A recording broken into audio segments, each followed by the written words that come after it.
जिल्हा परिषद सिंधुदुर्ग कला क्रीडा आणि ज्ञानेमी होणार हा उपक्रम दरवर्षी आयोजित करण्यात येतो. यामधील ज्ञानेमी होणार याविषयी आपण माहिती घेऊया. प्रत्येक संघ एकाच शाळेतील 2 विद्यार्थ्यांचा असावा. स्पर्धा 5 फेऱ्यांमध्ये घेतली जाईल. प्रत्येक फेरीतील प्रत्येक गटाला 2 प्रश्न विचारले जातील. प्रत्येक बरोबर उत्तरासाठी 10 गुण देण्यात येतील. अपूर्ण किंवा अंशतः दिलेले उत्तर ग्राह्य धरले जाणार नाही. बोनस गुण दिले जाणार नाही. प्रत्येक प्रश्न एकदाच वाचला जाईल. प्रत्येक प्रश्नाला प्रश्न वाचून संपल्यानंतर उत्तर देण्यासाठी 20 सेकंदांचा अवधी दिला जाईल. त्यानंतर दिलेले उत्तर स्वीकारले जाणार नाही. तसेच सहभागी संघाने दिलेले पहिले उत्तरच ग्राह्य धरले जाईल. इंग्रजी स्पेलिंग लिहिण्यासाठी प्रत्येक गटाला शब्द, उच्चार व अर्थ लिहिलेली चिठ्ठी दिली जाईल. त्या चिठ्ठीवर त्या संघाने दिलेल्या शब्दाची स्पेलिंग 20 सेकंदामध्ये लिहावी. अंतिम निकालाच्या वेळी 2 किंवा अधिक संघांचे समान गुण झाल्यानंतर टाय झाल्यास जास्तीत जास्त 3 फेऱ्या घेण्यात येतील. प्रथम फेरीत समान गुण झालेल्या प्रत्येक संघाला एक प्रश्न विचारण्यात येईल. सदर फेरीमध्ये अचूक उत्तर देणाऱ्या संघास विजयी घोषित करण्यात येईल. प्रथम फेरीतही समान गुण झाल्यास पुढील फेरी घेण्यात येईल. तिन्ही फेरींमध्ये समान गुण झाल्यास चिठ्ठी काढून अंतिम विजेता व उपविजेता संघ हा घोषित करण्यात येईल. टाय फेरीसाठी सामान्य ज्ञान या फेरीवर आधारित प्रश्न विचारले जातील. लहान गट इयत्ता 1 ते 4 वय 8 ते 11 वर्ष.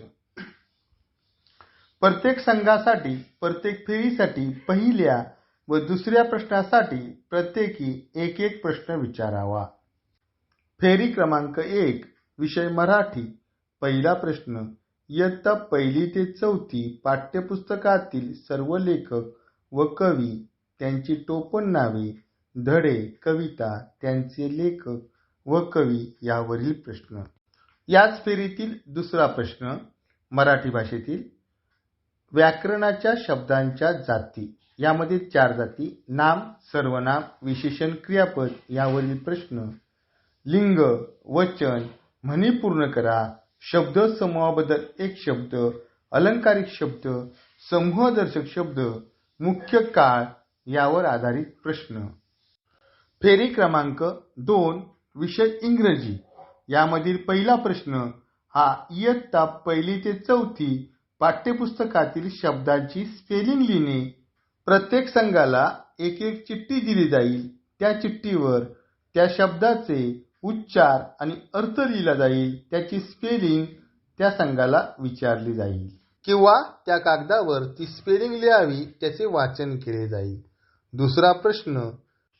हा प्रश्नही इयत्ता 1 ते 4 इंग्रजी विषयाच्या पाठ्यपुस्तकावर आधारित असावा. यामध्ये वस्तूंच्या मराठीतील शब्दांना इंग्रजी प्रतिशब्द सांगणे, ऑपोजिट वर्ड्स व यावर आधारित प्रश्न. 1 ते 100 अंकांची इंग्रजी नावे, spelling. Parts of the body. यामध्ये मानवी आणि प्राण्यांच्या आणि पक्ष्यांच्या शरीरांचे अवयव यावर आधारित प्रश्न. प्राणी, पक्षी यांची नावे, त्यांची पिल्ले, त्यांच्या माद्या, घरे, आवाज यावर आधारित प्रश्न. विविध व्यावसायिकांसाठी असलेले इंग्रजी शब्द. पाठ्यपुस्तकातील आलेल्या क्रियापदांची भूतकाळी रूपे यावर आधारित प्रश्न विचारले जातील. फेरी क्रमांक 3 विषय परिसर अभ्यास. यामधील पहिला प्रश्न. भूगोल व नागरिकशास्त्र या विषयाशी संबंधित इयत्ता 1 ते 4 अभ्यासक्रमावर आधारित प्रश्न. यासाठी इयत्ता 3 आणि 4 याचे परिसर अभ्यास भाग 1 या पुस्तकाचा अभ्यास करावा. दुसरा प्रश्न. परिसर अभ्यास विज्ञान विषयाशी संबंधित इयत्ता 1 ते 4 अभ्यासक्रमावर आधारित प्रश्न. यासाठी सुद्धा इयत्ता 3 परिसर अभ्यास पुस्तक आणि इयत्ता 4 परिसर अभ्यास भाग 1 यावर आधारित प्रश्न असणार आहे. फेरी क्रमांक 4 यामध्ये गणित आणि इतिहास हे विषय असणार आहेत. पहिला प्रश्न गणित विषयावर असणार आणि दुसरा प्रश्न हा इतिहास आणि यावर आधारित असणार आहे. पहिला प्रश्न गणित, यामध्ये कोणकोणते भाग असणार आहेत बघा. शाब्दिक संख्यांचे अंकात रूपांतर सांगणे, उदाहरणार्थ 2500. रोमन संख्या अभ्यासक्रम निहाय प्रश्न. 1 ते 100 संख्यांवर आधारित समसंख्या, मूळ संख्या, विषम संख्या, संयुक्त संख्या यावर आधारित प्रश्न. वर्गसंख्या 1 ते 20. 1 ते 30 पर्यंतच्या संख्यांना एक अंकी संख्येने गुणणे यावर आधारित प्रश्न, म्हणजे 27 गुणिले 7 असे प्रश्न. रूपांतरण, लांबी, वस्तुमान, धारकता, कालमापन, रुपये, नाणी आणि नोटा यावर आधारित प्रश्न. भूमिती, यामध्ये त्रिकोण, चौरस, आयत, घन, इष्टिकाचिती यांच्या बाजू, भुजा, कडा, कोन, पृष्ठे, शिरोबिंदू, परिमिती आणि क्षेत्रफळ यावर आधारित प्रश्न. वर्तुळ, यामध्ये वर्तुळाची त्रिज्या, व्यास, जीवा, परिघ यावर आधारित प्रश्न. दिनदर्शिका यावर आधारित प्रश्न. यामध्ये दुसरा प्रश्न हा परिसर अभ्यास भाग 2 इयत्ता 4 च्या पुस्तकावर आधारित असणार आहे. फेरी क्रमांक 5 सामान्य ज्ञान ह्या विषयावर आधारित असणार आहे. यामधील पहिला प्रश्न हा सिंधुदुर्ग जिल्ह्यातील पदाधिकारी व अधिकारी, यामध्ये जिल्हा परिषद अध्यक्ष, उपाध्यक्ष, सर्व विषय समितीचे सभापती आणि सचिव, जिल्ह्यातील IAS आणि IPS अधिकारी, जिल्हा शल्य चिकित्सक, जिल्हा क्रीडा अधिकारी, प्रांताधिकारी, शिक्षणाधिकारी, जिल्ह्यातील खासदार, आमदार, पालकमंत्री इत्यादींवर आधारित प्रश्न असणार. तसेच स्थानिक पातळीवरील म्हणजे तालुक्याच्या आणि केंद्राच्या गावाच्या पातळीवरील अधिकारी, उदाहरणार्थ गटविकास अधिकारी, गट शिक्षणाधिकारी, सभापती, उपसभापती, तहसीलदार इत्यादीवर आधारित प्रश्न असणार आहे. या फेरीतील दुसरा प्रश्न आणि या स्पर्धेतील शेवटचा प्रश्न हा चालू घडामोडीवर आधारित राज्यस्तरापर्यंत असणार आहे. यामध्ये त्या वर्षातील जानेवारी महिन्यापासून डिसेंबर महिन्यापर्यंत ज्या घडामोडी घडलेल्या महत्त्वाच्या असतील त्यावर आधारित हा प्रश्न असणार आहे. अशा प्रकारे लहान गटासाठी 5 फेऱ्यांमध्ये 10 प्रश्न विचारले जातील. आता स्पर्धा कशी असते त्याचे एक स्वरूप पाहूया. फेरी क्रमांक 1 विषय मराठी. प्रश्न पहिला लेखक, कवी आणि त्यांची नावे आणि टोपणनावे यावर आधारित प्रश्न. फेरी पहिली. प्रश्न पहिला लेखक, कवी यांची नावे व टोपणनाव. प्रश्न 1 वा शिरवाडकर कोणत्या टोपणनावाने लेखन करतात? कुसुमाग्रज. प्रश्न दुसरा संत तुकाराम यांचे पूर्ण नाव काय? तुकाराम बोल्लोबा आंबिले. म कुलकर्णी यांचे पूर्ण नाव काय? विनायक महादेव कुलकर्णी. कवी वसंत बापट यांचे पूर्ण नाव सांगा. विश्वनाथ वामन बापट. वामन चोरगडे यांचा कोणता पाठ इयत्ता 3च्या पुस्तकात आहे? स्वच्छतेचे प्रसारक संत गाडगेबाबा हा पाठ. माणिक बंडोजी ठाकूर यांची कोणती कविता इयत्ता 4च्या पुस्तकात आहे? या भारतात. ईदगाह या पाठाचा मराठी अनुवाद कोणी केला आहे? संजीवनी खेर. केशवकुमार या टोपणनावाने कोण लेखन करतात त्यांचे पूर्ण नाव सांगा. प्रल्हाद केशव अत्रे. रोपटे या पाठाचे लेखक कोण आहेत? गेनू शिंदे. ऊस डोंगापरी हा अभंग कोणत्या संतांनी रचला आहे? संत चोखामेळा. फेरी क्रमांक 1 प्रश्न क्रमांक 2 मराठी व्याकरणावर आधारित प्रश्न. बोरे या शब्दाचे लिंग सांगा. उत्तर नपुंसक लिंग. कारण बोरे हे अनेक वचन आहे, त्याचे एक वचन करावे ते बोर, मग बोर ते बोर म्हणून नपुंसक लिंग. पुढील प्रश्न कालवड याच्या विरुद्ध लिंगी शब्द सांगा. खोंड. पुढील प्रश्न ती देखणी वाघीण पिंजऱ्यात अडकली या वाक्यातील विशेषण सांगा. वाघीण कशी होती? देखणी म्हणून विशेषण देखणी. घरामागील मोकळी जागा या शब्दसमूहाबद्दल एक शब्द सांगा. याचं उत्तर येईल परस. प्राणी किंवा पक्ष्यांसाठी जंगलाचा राखून ठेवलेला भाग याबद्दल एक शब्द सांगा. याचे उत्तर येईल अभयारण्य. अतिशय भोळा माणूस याला अलंकारिक शब्द सांगा. सांबाचा अवतार. पुढील प्रश्न. म्हण पूर्ण करा. दिव्याखाली अंधार. प्रश्न पुढील. होती वाट मोठी अवघड या वाक्यातील क्रियापद सांगा. अगोदर वाक्य आपल्याला सरळ करून घ्यावे लागेल. वाट मोठी अवघड होती यामध्ये होती हे क्रियापद आहे. पुढील प्रश्न. परीक्षा संपली की सहलीला जाऊ या वाक्यातील काळ सांगा. भविष्यकाळ. पुढील प्रश्न. ढगांच्या समूहाला काय म्हणतात. घनमंडल. आता फेरी क्रमांक 2 विषय आहे इंग्रजी. यामधील पहिला प्रश्न. या फेरीमध्ये प्रत्येक संघाला एक कागद दिला जाईल. त्या कागदावर इंग्रजी शब्दाचा उच्चार आणि अर्थ असणार आहे आणि स्पेलिंग लिहावी लागणार आहे. 1. लिसन ऐकणे. स्पेलिंग लिहा. LISTEN. नाईफ म्हणजे सुरी. स्पेलिंग लिहा. KNIFE. क्यू म्हणजे रान. स्पेलिंग लिहा. QUE. 44 म्हणजे 44 याचे स्पेलिंग लिहा. FORTYFOUR. 12 म्हणजे 12 याचे इंग्रजी स्पेलिंग लिहा. TWELVE. स्टेशन म्हणजे स्थानक याचे इंग्रजी स्पेलिंग लिहा. STATION. सायन्स म्हणजे विज्ञान याचे इंग्रजी स्पेलिंग लिहा. SCIENC. ॲड्रेस म्हणजे पत्ता याचे इंग्रजी स्पेलिंग लिहा. ADDRESS. टुमारो म्हणजे उद्या याचे इंग्रजी स्पेलिंग लिहा. TOMORRROW. कॅक्टस म्हणजे निवडुंग याचे इंग्रजी स्पेलिंग लिहा. CACTUS. फेरी क्रमांक 2 प्रश्न क्रमांक 2 इंग्रजी इतर. गो या शब्दाचे भूतकाळी रूप सांगा. वेंट. पुढील प्रश्न. सेम या शब्दाचा विरुद्धार्थी शब्द सांगा. डिफरंट.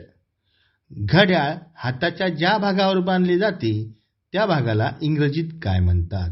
रिस्ट. घोड्याचे किंकाळणे याला इंग्रजीमध्ये काय म्हणतात. ने. घोड्याच्या मादीला इंग्रजीमध्ये काय म्हणतात. मेअर. घोड्याच्या पिल्लाला इंग्रजीमध्ये काय म्हणतात. फोल किंवा पोनी. सशाला इंग्रजीमध्ये रॅबिट म्हणतात आणि त्याला इंग्रजीमध्ये कोणता शब्द आहे नाव सांगा. हेअर. 100ला इंग्रजीमध्ये काय म्हणतात त्याची स्पेलिंग सांगा. 100 HUNDRED. झाडूवाला या व्यावसायिकाला इंग्रजीत काय म्हणतात. स्वीपर. पुढील प्रश्न. झाडूला इंग्रजीमध्ये काय म्हणतात. ब्रूम. या प्रकारे इंग्रजीची फेरी पूर्ण झाली. फेरी क्रमांक 3 भूगोल आणि विज्ञान विषय. यातील पहिला प्रश्न भूगोलवर आणि दुसरा प्रश्न विज्ञान या विषयावर असतो. फेरी क्रमांक 3 प्रश्न क्रमांक 1 विषय भूगोल. यामधील प्रश्न. पृथ्वीपासून किती किलोमीटर पर्यंत हवा आहे. 50 किलोमीटर. गोवा व कर्नाटक यांना जोडणारा सिंधुदुर्ग जिल्ह्यातील तालुका कोणता. दोडामार्ग. हवेचा सर्वाधिक भाग कोणत्या वायूने व्यापला आहे. नायट्रोजन. पूर्व व दक्षिण या दिशांच्या दरम्यान कोणती उपदिशा आहे. आग्नेय. महाराष्ट्राच्या उत्तरेला कोणता पर्वत आहे. सातपुडा पर्वत. सातपुडा पर्वतरांगेतील सर्वात उंच शिखर कोणते. अस्तंबा. पावसाच्या पाण्यावर केल्या जाणाऱ्या शेतीला काय म्हणतात. जिरायती शेती. राष्ट्रीय वीरता पुरस्कार कोणाच्या हस्ते देण्यात येतो. पंतप्रधान. दो बूंद जिंदगी के हे वाक्य कशा संदर्भात आहे. पोलिओ. कोणत्या रंगाच्या काठीच्या मदतीने दृष्टीहीन व्यक्ती मोकळेपणाने वावरू शकते? पांढऱ्या रंगाच्या. या प्रकारे प्रश्न भूगोल आणि नागरिकशास्त्र या विषयावर विचारले जाऊ शकतात. आता फेरी क्रमांक 3 मधील प्रश्न क्रमांक 2 विज्ञान या विषयावर. 1. कोशाच्या आत बिबळ्या कडवा किती दिवस असतो? 11 ते 12 दिवस. फुलपाखरे फुलांमधील कोणता पदार्थ खातात? मकरंद. बेडूक किती काळ झोप घेतात? 7 ते 8 महिने. कीटक यांना किती पाय असतात? 6. दंड आणि अग्रभाऊ यांना जोडणाऱ्या भागाला काय म्हणतात? कोपर. प्रयोगशाळेत सूक्ष्म वस्तू पाहण्यासाठी असणारे साधन कोणते? नाव सांगा. सूक्ष्मदर्शी. ग्रास नलिकेला आणि काय म्हणतात? ग्रासिका. 2 फुफ्फुसांच्या दरम्यान कोणते आंतरेंद्रिय असते? त्याचे नाव सांगा. हृदय. कावीळ या आजारात किती दिवस विश्रांती घ्यावी? 3 आठवडे म्हणजे 21 दिवस. फुलपाखराच्या अळीला काय म्हणतात? सुरवंट. या प्रकारे प्रश्न विज्ञान या विषयावर विचारले जाऊ शकतात. फेरी क्रमांक 4 गणित आणि इतिहास विषय. यामधील पहिला प्रश्न हा गणित विषयावर आणि दुसरा प्रश्न हा इतिहास विषयावर आधारित असतो. फेरी क्रमांक 4 प्रश्न क्रमांक 1 विषय गणित. 1125 याचे अंकात रूपांतर सांगा. 1125. 8,500 रुपये याचे अंकात रूपांतर सांगा. 7,750. एका आठवड्याचे तास किती? 168 तास. 10 ते 99 पर्यंत मूळ संख्या किती आहेत? 21. 324 ही कोणत्या संख्येची वर्गसंख्या आहे? 18. 27 गुणिले 7 यांचा गुणाकार किती येतो? 189. एका चौरसाची परिमिती 40 सेंटीमीटर असल्यास त्या चौरसाचे क्षेत्रफळ किती? 100 चौरस सेंटीमीटर. एका वर्तुळाची त्रिज्या 4.5 सेमी असल्यास त्याची सर्वात मोठी जीवा किती असेल? 9 सेमी. 500 रुपयांत 20 रुपयांच्या किती नोटा येतील? 25 नोटा. अशा प्रकारचे प्रश्न गणित विषयावर विचारले जाऊ शकतात. फेरी क्रमांक 4 प्रश्न क्रमांक 2 हा इतिहास या विषयावर आधारित असतो. जिंजीचा किल्ला सध्या कोणत्या राज्यात आहे? तामिळनाडू. किती छिद्र असलेल्या घागरीतून राज्याभिषेकावेळी शिवरायांवर जलाभिषेक करण्यात आला? 100 छिद्र असलेल्या. गागाभट्ट यांचे मूळ ठिकाण कोणते होते? पैठण. स्वराज्याची पहिली राजधानी कोणती? राजगड. शिवाजी महाराज यांचा काळ कोणता होता? मध्ययुगाचा. पलठणचे कोणते सरदार घराणे प्रसिद्ध होते? निंबाळकर. मालोजी राजे कोणत्या लढाईत मारले गेले? इंदापूर. शिवनेरी किल्ला कोणत्या जिल्ह्यात आहे? पुणे. पुण्याच्या कोणत्या दिशेला रायरेश्वराचे देवालय आहे? नैऋत्येला. शिवरायांचे मूळ चित्र मीर मोहम्मद यांनी रेखाटलेले हे सध्या कोणत्या देशात आहे? फ्रान्समध्ये, पॅरिस येथे. या प्रकारे प्रश्न इतिहास या विषयावर विचारले जातात. फेरी क्रमांक 5 यामधील पहिला प्रश्न असतो अधिकारी आणि पदाधिकारी आणि दुसरा प्रश्न असतो चालू घडामोडी या वर्षातील जानेवारी ते डिसेंबर महिन्यापर्यंत. फेरी क्रमांक 5 प्रश्न क्रमांक 1 सामान्य ज्ञान.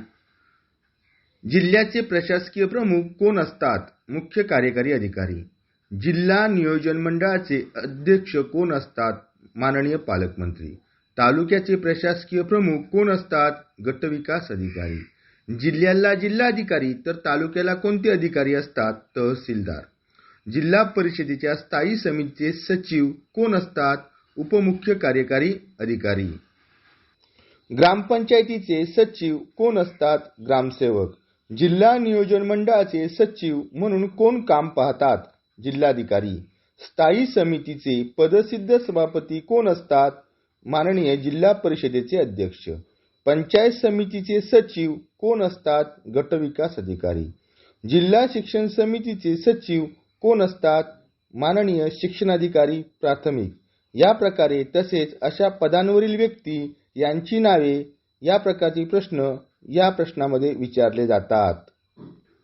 फेरी क्रमांक 5 यामधील प्रश्न क्रमांक 2 आणि या स्पर्धेतील शेवटचा प्रश्न हा चालू घडामोडी यावर आधारित असतो. समृद्धी महामार्ग कोणत्या 2 प्रमुख शहरांना जोडतो? मुंबई आणि नागपूर. सध्या हिवाळी अधिवेशन कोठे चालू आहे? नागपूर. सिंधुदुर्ग जिल्ह्याचे सध्याचे पालकमंत्री कोण आहेत? माननीय श्री रवींद्र चव्हाण. महाराष्ट्राचे विद्यमान गृहमंत्री कोण आहेत? माननीय श्री देवेंद्र फडणवीस. महाराष्ट्राचे विद्यमान आरोग्यमंत्री कोण आहेत? माननीय श्री तानाजी सावंत. माननीय श्री दीपक केसरकर कोणत्या खात्याचे कॅबिनेट मंत्री आहेत? शालेय शिक्षण. माननीय श्री एकनाथ शिंदे हे महाराष्ट्राचे कितवे मुख्यमंत्री आहेत? 20वे. राष्ट्रकुल स्पर्धा 2022 या स्पर्धेत भारताला पहिले पदक मिळवून देणाऱ्या महाराष्ट्रातील व्यक्तीचे नाव काय? संकेत सरगर. अनाथांची माय सिंधुताई संकपाळ यांचे निधन केव्हा झाले? तारीख सांगा. 4 जानेवारी 2022. गानसम्राज्ञी लता मंगेशकर यांचे निधन केव्हा झाले? तारीख सांगा. 6 फेब्रुवारी 2022. या प्रकारे ज्ञानी मी होणार ही स्पर्धा साध्या प्रकारे किंवा स्क्रीनवर घेतली जाते. आपल्या मनातील भीती काढून टाका आणि बिनधास्त या स्पर्धेला सामोरे जा.